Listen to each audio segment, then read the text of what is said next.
ভাই তোমরা দেখবে রাস্তার মধ্যে এমন অনেক পাবলিক থাকে যাদের কোনো লাজ লজ্জা নেই, রাস্তার মধ্যেই উদুম পেতে দেয়, আশেপাশে কে আছে দেখেই না। ওদের পাদের শব্দ শুনে যদি তোমার আনকমফোর্টেবল ফিল হয় তাহলে সেটা তোমার দোষ, ওদের কিছু না।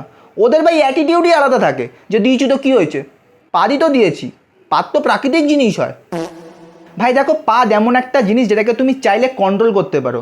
এমন তো না যে ভাই পোদের গেটের সামনে এসে পাদ তোমাকে জোর জবরদস্তি করছে যে আমাকে ছাড়, আমি এক্ষুনি বেরোবো, আমি এক্ষুনি একটা বিধ্বংসী রূপ নেবো, এমন তো করছেন না। তুমি ইজিলি সেটাকে কন্ট্রোল করতে পারো, তুমি চাইলে পুশ করেও মারতে পারো ব্যাপারটাকে। না, হারামজাদাগুলো ভদ করে পাদ মারবে, তাও সবার সামনে রাস্তায়। তোমরা বিশ্বাস করবে না, আমার সামনে একটা কাকু রাস্তার মধ্যে পাদ মেরেছিল, সেই পাদ 22 গজ দূরে গিয়ে শেষ করেছে।